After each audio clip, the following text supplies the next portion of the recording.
At timestamp 2314, our equipment registers a temperature drop of 40 degrees. Impossible at that depth. At 2319, every light on our ROV cuts out simultaneously. At 2323, they come back on, and standing in front of our camera, where there was only empty corridor before, is a figure in 1912 crew uniform. Watch what happens when we try to get closer. April 14th. The same date Titanic sank 112 years ago. Our team didn't plan this. The weather window just happened to fall on this day. Some of the crew called it a bad omen. They were right. We're descending through 2 miles of black ocean. The submersible's hull creaks under 6,000 pounds of pressure per square inch. Our mission: document the rate of bacterial decay consuming the ship. Simple science. Routine photography. Except our sonar starts picking up movement before we even see the wreck. Could be a current, our pilot says, but currents don't move in circles. They don't pace back and forth across the bow like something's waiting. 12,485 feet. The lights hit metal.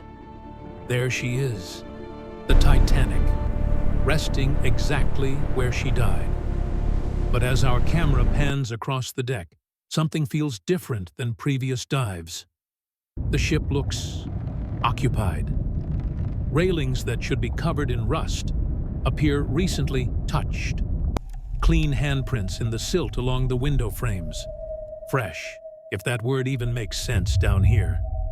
We push forward to the promenade deck, and that's when we see it. Focus on the left side of your screen, behind that pillar. You see it? The shadow moves against the current. It slides behind the beam, then vanishes. And our external sensors show zero water movement in that area. Nothing to push debris. Nothing to explain what we just captured. Get closer, someone says through the comms. But we do it anyway. Bad idea. But we do it anyway.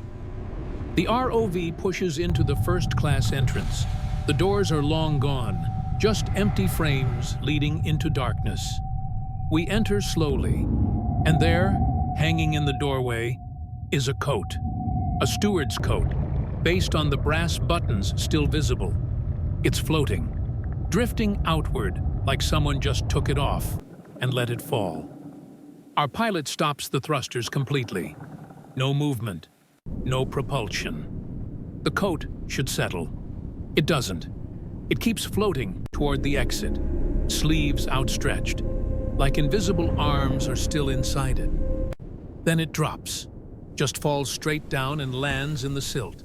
And the temperature gauge on our equipment drops from 36 degrees to -4 degrees in under 10 seconds. Alarms start beeping. Ice shouldn't form at this depth.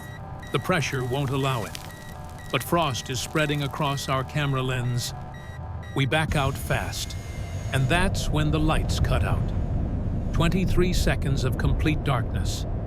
The kind that makes you forget which way is up. When the lights finally return, we're facing the grand staircase. Or what's left of it. The ornate ceiling has collapsed into the void below. Chandeliers are gone. Just a massive empty shaft dropping into the ship's heart. Our camera tilts down, and at the bottom, standing on what used to be sea deck, is a shape. Human-sized, human-shaped, not moving, just standing there in the center of the debris, face tilted upward, looking directly at us. Back up, our pilot says. But the thrusters won't engage. The joystick moves, but nothing happens. We're stuck, floating, and the figure below starts moving. It walks forward, slow, deliberate. Each step kicks up silt, proving this isn't a trick of shadows. It's solid, it has mass, and it's coming toward the base of the staircase, toward the shaft, toward us. Our engineer is hammering controls. The ROV suddenly jerks backward, thrusters roaring to life. We pull away from the opening, but as we retreat, listen to the audio feed. You can hear it. Footsteps, metal on metal, climbing the stairs that aren't there anymore. We don't wait to see what reaches the top. Protocol says map the entire wreck. Our nerves say surface now. We compromise and head to the engine room, farthest point from where we just were. Massive boilers loom in the darkness, each one 3 stories tall. This is where the ship's heart used to beat, where engineers stayed at their posts while the ship went down, keeping the lights on so others could escape. 25 men died here, and 25 shadows move between the machinery. Count them. Freeze this frame. Every gap between the boilers has a silhouette. Some standing, some crouched like they're still working. One is climbing a ladder that rusted away decades ago, his hands gripping empty water. Our lights sweep right. They all turn their heads at once, synchronized, facing us. We can't see features. No eyes, no faces, just dark outlines holding their shape against our floodlights. The audio sensors spike. A low vibration starts rattling our hull. It's rhythmic, organized, like machinery starting up. But these engines haven't run since 1912. Oh, the frequency increases. Our pilot's screaming to abort. And then we see him, the chief engineer, standing between the 2 largest pistons, taller than the others, arms crossed, uniform intact. And he raises one hand, slowly, and points behind us. We spin the camera. The corridor we entered through is now blocked, not by debris, by more figures. A dozen of them, crew members, passengers, all standing shoulder to shoulder, all facing us, trapping us inside. Full reverse. The pilot dumps ballast and fires every thruster. We shoot upward through the gap above the boilers, scraping metal, alarms screaming. The figures don't chase. They don't need to. Because as we rise through the ship's skeleton, we pass D-deck, C-deck, B-deck, and on every level, they're there. Lining the railings, hundreds of them, now standing exactly where they stood the night the ship went down. We breach the wreck and climb. 12,000 feet. 10,000 feet. Our team doesn't speak. Nobody moves except the pilot.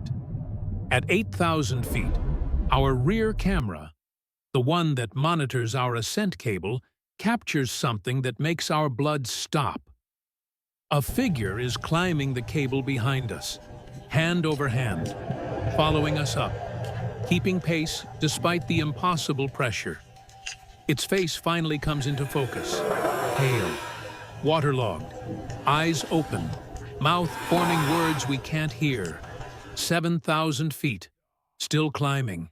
5,000 feet, still there. 3,000 feet. The pressure should have crushed anything organic miles ago, but it's still coming. Closer now, close enough to see the nameplate on its uniform. Andrews, Thomas Andrews, the ship's designer. 1,000 feet. Sunlight breaks through above us, and the figure lets go. It just releases the cable and falls backward into the black. Gone. We surfaced 40 minutes ago. The footage is real. The timestamps don't lie. And our external hull camera just triggered again. Something just grabbed onto the submersible. We're still docked. We're still floating. And we're not alone.